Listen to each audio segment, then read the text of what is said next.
Hello everyone, कैसे हैं आप सभी। मैं अर्पित धीमान, आपका मैथ टीचर। आज हम डिस्कस करने वाले हैं 6th चैप्टर जिसका नाम है lines and angles. Previous 4 videos में हमने इंट्रोडक्शन पार्ट को कवर किया है पूरा का पूरा। आज हमारे पास एक्सरसाइज स्टार्ट होने वाली है।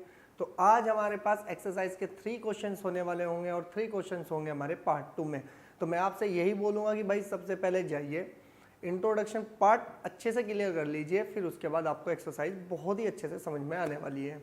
क्योंकि हमारे पास 3 पार्ट तो आपके सिलेबस के हैं। इंट्रोडक्शन पार्ट जो 4th पार्ट है वो आपको सिर्फ हेल्प करेगा आपका नेक्स्ट चैप्टर यानी कि आपका ट्रायंगल चैप्टर में, क्योंकि उसमें जो है ना आउट ऑफ सिलेबस मैंने आपको पढ़ाया था वो पहले ईयर्स में आता था, प्रीवियस ईयर्स में। इस बार वो आपका कट हो चुका है, ठीक है ना। तो आप उसको अच्छे से फिर भी पढ़ना, क्योंकि आप अगर कंपटीशन की तैयारी कर रहे हैं तो उसमें भी आपको वो बहुत हेल्प करने वाला है, ठीक है जी। तो आज हमारी एक्सरसाइज में 3 क्वेश्चंस होने वाले हैं। तो चलिए देखते हैं हमारे पास वो 3 क्वेश्चंस कौन से होने वाले हैं।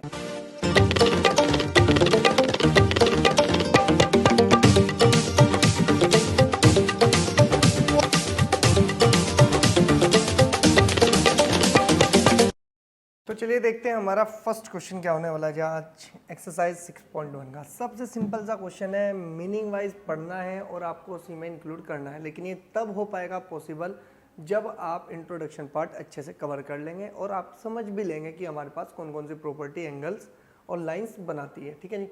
सबसे पहले हम क्वेश्चन की बात करते हैं। देखो ध्यान रखना, जितना आपको क्वेश्चन डरावना लगेगा ना उतना ही आसान होगा। लाइंस एंड एंगल्स में इतने डरना नहीं है, ठीक है। तो सबसे पहले हम बात कर लेते हैं, हमारे पास फिगर है 6.13 एनसीईआरटी में, ठीक है जी। उसने कहा है कि lines A B and C D intersect at O. हमारे पास 2 लाइन है भाई।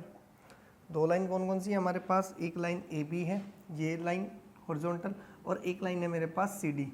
ये दोनों आपके पास इंटरसेक्ट करती है किस पॉइंट पर? इस ओ पॉइंट पर इंटरसेक्ट करती है, ठीक है। आगे उसने कहा कि भाई मेरे पास आगे उसने बोल दिया कि इफ एंगल ए ओ सी, कौन सा भाई एंगल है मेरे पास? एंगल ए ओ सी। तो हम सबसे पहले मेजरिंग कर लेते हैं भाई क्या क्या हमारे पास गिवन है। ए ओ सी जो एंगल है प्लस के बी ओ ई जो एंगल है, इन दोनों का जो सम है वो 70 डिग्री है। एंड मेरे पास एक एंगल दिया B O D. B O D यानी कि ये वाला एंगल मुझको दिया, कितना दिया उसने? 40 डिग्री दिया। क्लियर हो गई जितनी बात। आगे उसने कहा कि फाइंड करो बी ओ ई। अगर बी ओ ई की बात करें, बी ओ ई, तो ये वाला जो एंगल है हम इसको मान लेते हैं एंगल हमारे पास कितना आ गया? सपोज करो हम इसको x डिग्री मान लेते हैं, हमें x एंगल बताना है, ठीक है ना। फिर उसके बाद उसने कहा कि मुझे रिफ्लेक्स एंगल बताना है, किसका? सी ओ ई का। सी ओ ई यानी कि ये वाले मेरे पास ये इसका रिफ्लेक्स एंगल चाहिए मुझे, ये वाला रिफ्लेक्स एंगल, ये वाला चाहिए मुझको यहाँ से यहाँ तक, इसको मान लेते हैं हम बाय, ठीक है। तो देखो कंफ्यूजन वाली बात नहीं है, सिर्फ मैंने मेजरिंग की है भाई। हमारे पास ये इन्फॉर्मेशन यहाँ पर है और इतनी इन्फॉर्मेशन यहाँ पर है, तो आपके सिर्फ दिमाग में रहना चाहिए कि हमारे पास ये इन्फॉर्मेशन गिवन है, ठीक है।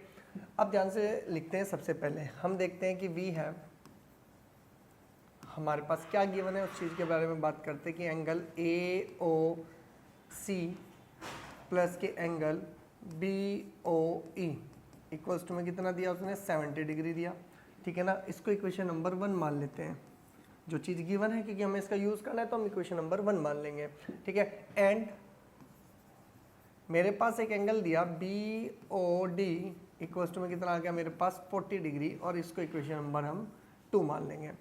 आगे बात समझ में इतनी। अब ध्यान से सुने कि हम लिख सकते हैं कि वी नो डेट। अगर मैं थोड़ा सा रफली पार्ट करता हूँ, मैं थोड़ा सा बेसिक चीज़ में चलता हूँ। मैंने आपको बता दिया हमें ये एंगल चाहिए, तो थोड़ा सा दिमाग लगाएं कि भाई मेरे पास क्या है। कि सबसे पहले बात कर ली जाए कि मेरे पास जो एंगल दिया, हमें ध्यान रखना कि एंगल अच्छे से कवर करना है। देखो हमारे पास जो ये वाला एंगल है, कौन से वाला है जी? B O D. B O D ये तो 40 है, तो इसको 40 डिग्री एज इट इज लिख लेना इन दो, ठीक है। ये हमारे पास इंटरसेक्टिंग पॉइंट हो गया। अब हमारे पास ध्यान से सुनो कि अगर मैं इस 40 डिग्री की बात करूँ तो ये दोनों एंगल कौन से हो गए हमारे पास? Vertically opposite angle. और हमेशा वर्टिकली अपोजिट एंगल क्या होते हैं भाई? हमारे पास इक्वल होते हैं। तो वी नो डैट हम यहाँ से क्या लिखेंगे कि एंगल, कौन सा एंगल है भाई मेरे पास? Angle A O C equals to में एंगल बी ओ डी। हम यहाँ से लिखेंगे कितना? कि बाय वर्टिकली अपोजिट एंगल्स। बात समझ में आई कि भाई ये जो कंडीशन थी ये दोनों इक्वल थी, और इक्वल थी तो हम यहाँ से बोल सकते हैं कि देयरफॉर मेरे पास एंगल ए ओ सी जो आया वो मेरे पास कितना आ गया, 40 डिग्री आ गया। क्यों आया? क्योंकि आपने तो कहा कि भाई ये बी ओ डी के इक्वल है, तो इसका मतलब ये भी 40 हो गया हमारे पास। अगर ये 40 हुआ तो हम थोड़ा सा और आगे चलते हैं, हम यहाँ से लिखेंगे कि नाउ हमारे पास कुछ गिवन कंडीशन है, या हम इसको ऐसे बोल सकते हैं कि हमारे पास, हम सीधा बोलेंगे कि from equation number 1, from equation number 1 we get, अगर मैं थोड़ा सा फर्स्ट इक्वेशन में चलता हूँ तो क्या मैं ए ओ सी रख के बी ओ ई निकाल सकता हूँ, और जो कि एंगल मुझे पहले ही फाइंड करना है इस चीज़ का, तो मैं यहाँ से लिखूँगा कि angle A O C plus के एंगल बी ओ ई और प्लस के कितना इक्वल्स में कितना आएगा मेरे पास 70 डिग्री आ जाएगा। और ये 70 डिग्री आएगा तो मैं थोड़ा सा इसको ज़रा मूव कर लेता हूँ, ठीक है ना। अगर हमारे पास ये आया तो क्या कह सकते हैं हम इसको कि एंगल ए ओ सी कितना है मेरे पास, पहले इसकी वैल्यू बताओ, इसकी वैल्यू कितनी है हमारे पास 40 आई, तो 40 डिग्री आ गया। और प्लस के एंगल बी ओ ई मेरे पास कितना है 70। आपको पता है जैसे ही -40 होगा तो आपके पास एंगल बी ओ ई निकल के आ जाएगा 30 डिग्री। पहला एंगल मेरे पास निकल चुका है, जो आपको आंसर बताना था, पहला आंसर आपके पास आ चुका है। थोड़ा सा ध्यान से देखें, क्या मैं इसको मूव करके आपको क्वेश्चन दिखाता हूँ कि किस तरह से चलेगा, ठीक है। आपके पास ये क्वेश्चन है, ठीक है जी। अब हमारे पास दूसरा पार्ट करना है इसका। अब दूसरा पार्ट क्या है जी, मेरे पास सबसे पहले ये एंगल मिल जाए मुझको, ये वाला एंगल अगर मिल जाए तो मेरा काम बन जाएगा कि अगर मैं इसको ही 180 में 360 में से माइनस करूँगा तो मेरे पास रिफ्लेक्स एंगल मिलेगा। तो अब मेरा काम है कि मैं एंगल सी ओ ई निकाल लूँ। अगर मैं सी ओ ई निकाल लूँगा तो मैं रिफ्लेक्स एंगल भी उसका निकाल लूँगा। तो अब ध्यान से सुनो कि मेरे पास क्या है कि हम यहाँ से लिखेंगे, दोबारा से लिखेंगे कि वी नो डेट, क्या भाई आपके पास एक ये मेरे पास लाइन है, ध्यान से देखना है अब आपको, मेरे पास एक लाइन है, ठीक है ना। अगर ये लाइन है मेरे पास, ध्यान से देखो, ये लाइन है जी, ठीक है। अब इस लाइन के ऊपर जितने भी एंगल मिलेंगे, इन सभी का जो एंगल बनेगा सम करने के बाद कितना मिलेगा मुझे, 180 डिग्री मिलेगा। तो इसमें तो 3 एंगल ऐड हो रहे हैं, ए ओ सी प्लस सी ओ ई प्लस के बी ओ ई, ये सारे एंगल मेरे पास ऐड हो रहे हैं। तो क्या मैं इसे बोल सकता हूँ कि angle A O C plus के एंगल कौन सा आपके पास सी ओ ई और प्लस के एंगल कौन सा हो जाएगा B O E, equals to में कितना लिख सकते हो आप 180 डिग्री। आप इसमें ही बोल सकते हैं, क्या बोल सकते हैं, ये हो गया आपके पास स्ट्रेट एंगल। क्लियर हो गई बात।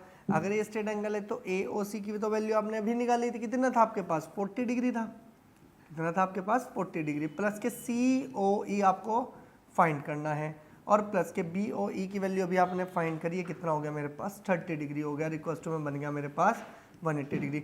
दोनों का एडिशन करो, 70 और 70 घटा दो, किस में से आपके पास सी ओ ई इक्वल्स टू में कितना आ जाएगा मेरे पास, जैसे ही माइनस करेंगे तो कितना बन जाएगा आपके पास 110 डिग्री। कितना बना भाई मेरे पास, ये आ गया मेरे पास, आपके पास कितना आया भाई मेरे पास, ये एंगल आ चुका। अब इतनी बात समझ में आई आपको। अगर ये बात आपको समझ में आई, क्या मैं इसको ऐसे लिख सकता हूँ कि भाई मेरे पास पहली बात तो ये गिवन हो गया कि मेरे पास सी ओ ई आया, लेकिन उसने मुझे क्या बोला था कि मुझे चाहिए कि रिफ्लेक्स एंगल चाहिए किसका, सी ओ ई का। तो मेरे पास फॉर्मूला होता है कि रिफ्लेक्स एंगल ऑफ किसका, या इसको हम ऐसे लिख सकते हैं, छोड़ो इसको ऐसे ना लिखें, कि हम इसको लिखें रिफ्लेक्स एंगल किसका सी ओ ई इक्वल टू में कितना हो जाएगा 360 डिग्री माइनस के एंगल सी ओ ई, ठीक है। तो हम यहाँ से लिखेंगे कि reflex angle C O E equals to में बन जाएगा 360, और एंगल कितना है आपके पास सी ओ ई, यहाँ पर आ गया माइनस के 110 डिग्री। और टोटल अगर देखा जाए तो रिफ्लेक्स एंगल कितना भाई आपके पास सी ओ ई, जो आपको फाइंड करना है वो बन जाएगा आपके पास 250 डिग्री। तो इसका मतलब हमारे पास जो रिफ्लेक्स एंगल है जी, रिफ्लेक्स एंगल भी मेरे पास कितना मिलेगा, मेरे पास 250 डिग्री। तो अगर ध्यान से देखा जाए तो हर एक क्वेश्चन अपने पर्टिकुलर फॉर्म में चलते हैं भाई। पहले आपके पास जो चीज़ गिवन है उसको पहले देख लो। आप ये मत सोचो कि आपने 2 लाइन एक्स्ट्रा लिख दी, लेकिन लिखो इस तरह से कि आपकी समझ में रहे, ठीक है ना। तो ये आपका क्वेश्चन नंबर 1 है, इसका स्क्रीनशॉट ले। चलते हैं नेक्स्ट क्वेश्चन पर। देखो जी नेक्स्ट क्वेश्चन क्या है हमारा। नेक्स्ट क्वेश्चन बोलता है इन फिगर 6.14 उसने कहा कि जी मेरे पास 2 लाइन है, एक एक्स वाई है एक एम एन है। एक तो एक्स वाई है तो हॉरिजॉन्टल लाइन है, और एक ये आपके पास लाइन आई एम एन, ठीक है। उसने कहा कि इंटरसेक्ट करती है ओ पर, ठीक है ना। If angle P O Y, अब ध्यान से सुने, जो चीज़ गिवन है उसको लिखते रहे कि we have angle P O Y equals to में कितना दिया उसने 90 दे दिया, ठीक है जी। इसको मान लो इक्वेशन नंबर 1। एंड मुझको कहा उसने कि ए रेशो बी इक्वल्स टू में कितना दिया मुझको 2:3। तो अगर हमारे पास रेशो है तो इसको नंबर 2 मान लो। देखो जो चीज़ इन्फॉर्मेशन है हमारे पास गिवन उसको तो आपको लेट करना पड़ेगा ना, तभी आगे का आपका प्रोसेस चलेगा, ठीक है। अब ध्यान से सुनो कि मेरे पास क्या है भाई, आपके पास क्वेश्चन है कि उसने कहा है कि मुझे फाइंड करना है सी। ए और बी का तो रिलेशन है, लेकिन मुझे क्या फाइंड करना है, मुझे ये सी पॉइंट फाइंड करना है। अब इस सी को फाइंड करने के लिए थोड़ा ध्यान से सुनो। मैं एक्स वाई को लाइन मानता हूँ, तो यहाँ से लिखेंगे कि we know date.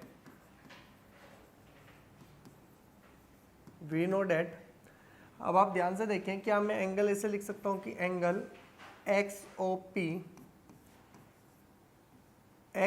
P plus के एंगल कितना है भाई आपके पास P O Y equal to में कितना आ जाएगा मेरे पास 180 डिग्री। क्या मैं इसको ऐसे बोल सकता हूँ कि बाय लीनियर पेयर। भाई मैं बोल सकता हूँ कि अगर किसी दिन 2 एंगल का जो सम है वो 180 डिग्री बना, तो मैं उसको बोल सकता हूँ सिंपल सी लैंग्वेज में कि ये आपके पास क्या रहने वाला है, आपका ये रहने वाला है आपका लीनियर पेयर, ठीक है। तो थोड़ा सा और ध्यान से देखें कि मेरे पास क्या है भाई आपके पास। इसके बाद आया मेरे पास कितना आपके पास क्वेश्चन बनता है कि आपके पास पी ओ वाई तो ऑलरेडी गिवन है। हम यहाँ से लिखेंगे कि देयरफॉर कि angle X O P plus के 90 डिग्री इक्वल्स टू में कितना बनेगा आपके पास 180 डिग्री। 90 इधर जाएगा तो बन जाएगा एक्स ओ पी एंगल किसके इक्वल आ जाएगा आपके पास 90 के। और इसी को ही थोड़ा सा आप ध्यान से सुनना है कि भाई आपके पास एक्स ओ पी जो एंगल है ना वो कितना आ गया आपके पास, कितना है आपके पास 90 डिग्री आया। अब ये 90 डिग्री आया तो हम यहाँ से लिख देंगे angle X O P equals to में कितना बनेगा आपके पास 90 डिग्री। इतनी बात क्लियर है ना भाई सभी को। अगर ये बात क्लियर है तो क्या मैं ऐसे बोल सकता हूँ भाई X O P angle 2 part में डिवाइड है, एक ए है और एक बी है। तो मैं यहाँ से लिखूंगा कि थोड़ा सा इसमें यहाँ पर लिख सकते हैं भाई हम कि गिवन आपके पास दिया ए रेशो बी इक्वल्स टू में 2:3। तो लेट कर लेंगे यहीं पर कि लेट ए इक्वल्स टू आ जाएगा मेरे पास 2x एंड मेरे पास b इक्वल्स टू आ जाएगा 3x। क्लियर हो गई बात भाई। रेशो को अगर हम कभी लेट करते हैं तो किसी तरह से इस तरह से लेट किया जाएगा। अब मेरे पास ध्यान से सुनो कि अगर मैं एक्स ओ पी की बात करूं तो क्या मैं इस एंगल को ऐसे लिख सकता हूं, एंगल आपका जो एक्स ओ पी है 2 पार्ट में डिवाइड होगा ए और बी में। तो हमने कहा ए प्लस बी भी किसके इक्वल होगा 90 डिग्री के होगा। तो यहाँ से ए की वैल्यू कितनी है 2x और वाई की वैल्यू कितनी है आपके, सॉरी बी की वैल्यू कितनी है आपके पास, ये आपके पास है ए की वैल्यू कितनी है आपके पास, ए की वैल्यू है हमारे पास कितनी 2x और प्लस के बी की वैल्यू है मेरे पास 3x और इक्वल्स टू में बना मेरे पास 90। आप इन दोनों को ऐड करेंगे तो कितना बन जाएगा 5x इक्वल्स टू 90। अब इसको कैंसिल करो तो x की वैल्यू कितनी आ जाएगी आपके पास, कितनी है आपके पास 18 डिग्री। अब जो ये x आया मेरे पास 18 डिग्री, यही आपको एंगल A और एंगल B देने वाला है, ठीक है ना। ये A और B इसलिए निकाले क्योंकि मुझे C चाहिए था और C निकालने के लिए मुझे इनकी हेल्प जरूर लेनी पड़ती है, ठीक है। अब ध्यान से सुनो, क्या मैं यहाँ से ऐसे लिख सकता हूँ कि भाई हमारे पास क्या आएगा कि एंगल A इक्वल्स टू में आ जाएगा 2x और 2x का मतलब हो जाएगा 2 मल्टीप्लाई बाई 18 डिग्री और इक्वल्स टू में कितना बन गया 36 डिग्री। A आ गया एंड मेरे पास B की वैल्यू बताओ कितनी होगी 3x और इक्वल्स टू में 3 मल्टीप्लाई बाई 18 डिग्री और ये बन जाएगा 54 डिग्री। मेरे पास A एंगल भी आया और मेरे पास बी एंगल भी आया। अगर आप देखा जाए तो मेरे पास जो सी एंगल है, सी एंगल क्या होगा कि मैं यहाँ से फिर लिखूंगा दोबारा, थोड़ा सा हम एडजस्ट कर लें इस क्वेश्चन को। कितना मिलेगा भाई हमको, हम यहाँ से क्या लिखेंगे, ध्यान से देखो दोबारा से, फिर इस सी को निकालने के लिए मैं नीचे की साइड से पेयर ऑफ क्या बनाता हूँ भाई आपके पास, या ऐसे लिखें कि एम एन लाइन से बनाए, कि यहाँ पे लिखेंगे कि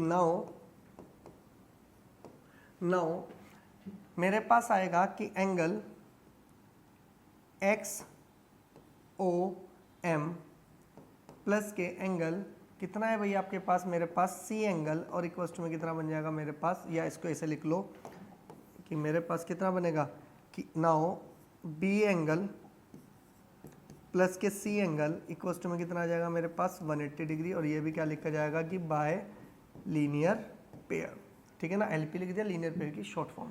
अब ध्यान से देखो बी की वैल्यू तो आप अभी निकाल के आए, बी की वैल्यू आई मेरे पास कितनी 54 डिग्री, प्लस के सी आपके पास एज इट इज क्योंकि आपको सी निकालना है, और इक्वल टू है 180 डिग्री। इधर जाएगा तो सी की वैल्यू बता दो कितनी आ जाएगी 180 डिग्री, और माइनस के कितना बनेगा आपके पास 54 डिग्री। देखो 10 में से गया तो कितना बचेगा आपके पास 6 बचा, ये बना 17 में से गए तो कितना बन गया आपके पास 2।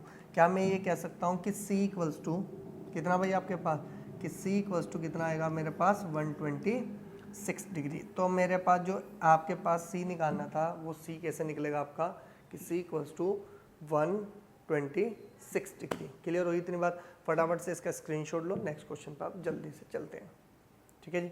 अब नेक्स्ट क्वेश्चन आ जाओ फटाफट, क्या कहता है भाई आपको नेक्स्ट क्वेश्चन। नेक्स्ट क्वेश्चन में आपको बोल दिया गया कि भाई आपके पास क्या है, एक ये डायग्राम है, ठीक है, कुछ इन्फॉर्मेशन है, उसको पहले आप लिखना है, ठीक है ना। क्या है भाई हमारे पास, उसने कहा कि एक फिगर है मेरे पास 6.15, ये मेरे पास वो आपके पास फिगर है। उसने कहा कि मेरे पास एक एंगल है कि एंगल पी क्यू आर, हम यहाँ से लिखेंगे कि वी हैव, जो चीज़ गिवन होती है पहले उसको लिख लो कि एंगल पी क्यू आर और इक्वल्स टू में एंगल पी आर क्यू, ये इक्वेशन नंबर 1 मान लो, ठीक है ना। ये इक्वेशन नंबर 1 हुई है, तो हम उसको, उसने कहा कि टू प्रूव कितना करना है भाई आपके पास की angle P Q S equals to में पी आर टी, ये आपको प्रूव करना है। लेकिन एक इक्वेशन में हमें कुछ गिवन भी एंगल दिया गया है, अगर थोड़ा सा ध्यान से सुने, हम यहाँ से लिख सकते हैं कितना, कि हम यहाँ से लिखेंगे कि वी नो डेट, थोड़ा सा ध्यान से देखो, आपके पास एक क्वेश्चन के अकॉर्डिंग ये दिया, तो क्या मैं ऐसे बोल सकता हूँ कि भाई मेरे पास एक ये लाइन है, ठीक है ना, यहाँ पर भी इसमें 180 डिग्री बनेगा इन दोनों एंगल का सम, और यहाँ पर भी 180 बनेगा इन दोनों एंगल का सम। तो इतना तो कन्फर्म हो गया कि दोनों के पास ही या तो स्ट्रेट एंगल बोल दो, या आप इसको पेयर ऑफ लीनियर बोल दो, दोनों के दोनों आपका जो दोनों का एंगल का सम है ना, उधर भी और इधर भी दोनों ही क्या है भाई आपके पास इक्वल है, किसके 180 डिग्री के। तो मैं यहाँ से क्या बोल सकता हूँ कि एंगल आपके पास कितना है पी क्यू एस, कितना है जी पी क्यू एस, प्लस के एंगल कितना है जी आपके पास, यहाँ से लिखेंगे P Q R, angle P Q R equals to में कितना है भाई आपके पास 180 डिग्री। एंड अगर मैं उधर से काउंट करूं तो मैं क्या लिख सकता हूं भाई आपके पास, ये लिखे जाएगा कितना P R S, angle P R S, ठीक है जी, और प्लस के एंगल कितना है भाई मेरे पास पी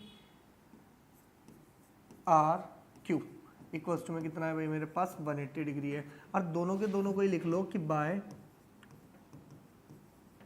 लीनियर पेयर, भाई दोनों के दोनों ही क्या हुए मेरे पास लीनियर पेयर से हुए। अब थोड़ा दिमाग लगाओ, मैंने कहा जी ये वाला एंगल प्लस के ये वाला एंगल दोनों का सम 180 डिग्री, फिर ये वाला एंगल प्लस ये वाला एंगल दोनों का एंगल 180 डिग्री। इतनी बात समझ में आई, तो हम यहाँ से लिखेंगे कि नाउ कितना बनेगा जी आपके पास, हम इसको लिखेंगे कितना आपके पास कि नाउ अगर ये दोनों ही 180 डिग्री के इक्वल है, दोनों ही 180 डिग्री के क्या है इक्वल है, तो इसका मतलब ये दोनों पार्ट भी तो इक्वल होंगे मेरे पास। क्या मैं इसको ऐसे लिख लूँ कि पी क्यू एस प्लस के एंगल पी क्यू आर और इक्वल्स टू में कितना बन जाएगा भाई आपके पास, बताओ कि इक्वल कितना बनेगा आपके पास, एंगल कितना बना कि angle P R S plus के एंगल पी आर क्यू। अब ध्यान से सुनो कि अगर मैं यहाँ से थोड़ी सी इंफॉर्मेशन देखूंगी तो पी क्यू आर की वैल्यू कितनी है जी, पी क्यू आर की पोजीशन पे मैं पी आर क्यू रख सकता हूँ। तो मैं यहाँ से क्या लिखूंगा कि angle P Q S plus के angle P R Q equals to में आ जाएगा angle P R S plus के एंगल पी आर क्यू। अब यहाँ से इंफॉर्मेशन लिख दो कि फ्रॉम इक्वेशन नंबर 1 से मैंने चेंजेस मारा, ठीक है। आपको पता है कि दोनों ही इक्वल हैं तो दोनों को ही कैंसिल कर दो। बचा हुआ पार्ट क्या है, बस उस पर ध्यान दो। ये आ जाएगा angle P Q S equals to में, देखो क्या निकालना था आपको, पी क्यू एस किसके इक्वल होना चाहिए था भैया आपके पास, कि एंगल पी आर एस के, सॉरी पी आर टी के। अरे हमारे पास टी टी टी टी यहाँ पर कुछ इन्फॉर्मेशन आपकी गड़बड़ाई है। कितना बनेगा आपके पास, ये बनेगा आपके पास, अरे ये आपके पास यहाँ पर जो है ना भाई, इसको थोड़ा सा चेंजेस करना। आपके पास जो उधर है, एक मिनट रुको, कि आपके पास जो ये है ना यहाँ पर, ये आपके पास टी, तो बस हमें यही चेंज मारना है भाई। कितना लिखा जाएगा हमारे पास, ये है आपके पास कितना, टी, ठीक है, ये टी है। तो बस हमें चेंज कहाँ करना है भाई, आपके पास कौन से वाले में करेंगे, ये आ जाएगा हमारे पास पी आर कहाँ पर मिलेगा हमारे पास भाई, एक मिनट, हमें अब जो चेंज मार करना पड़ेगा थोड़ी सी मिस प्रिंट के चक्कर में हमारा क्वेश्चन थोड़ा सा, ठीक है ना। देखो जी, हमने इन्फॉर्मेशन जहाँ पर लिखी थी उस पर ध्यान दो। हमारे पास था, ये तो फर्स्ट है, और ये आ गया हमारे पास पी आर टी, ये टी आएगा जी हमारे पास, ये टी हो गया जी, ठीक है जी। फिर इसके बाद हमारे पास ये आ जाएगा पी आर टी, ये टी हो जाएगा। फिर इसके बाद हमारे पास पी आर टी ये बनेगा, इसको टी लिख दो, और यहाँ पर भी हमारे पास कितना आ जाएगा, ये टी आ जाएगा। सब कुछ सेम ही था, आपके पास सिर्फ इन्फॉर्मेशन थोड़ी सी मिस्टेक हुई वहाँ पर लिखने की वजह से, ठीक है ना। तो यही आपको क्या करना था कि हैंस प्रूव्ड, कि आपने क्या कर दिया भाई, हैंस प्रूव्ड कर दिया। देखो जी, सिंपल एक्सरसाइज है, ठीक है ना। क्वेश्चन बहुत आसान है, मैं इसलिए आपको थोड़ा सा स्लोली समझा रहा हूँ भाई, आपको समझ में आ जाए। नहीं तो मेरे पास स्पीड अपनी बहुत तेज है, मैं आपको वो भी करा सकता हूँ, लेकिन मैं ये चाहता हूँ कि आपको एक एक पॉइंट पता चले, ठीक है ना। तो जल्दी से आप इसको वीडियो को करिए कवर अच्छे से, तो मिलेंगे नेक्स्ट वीडियो में जिसमें आपके पास ये कंप्लीट हो जाएगी हमारी एक्सरसाइज। Okay students.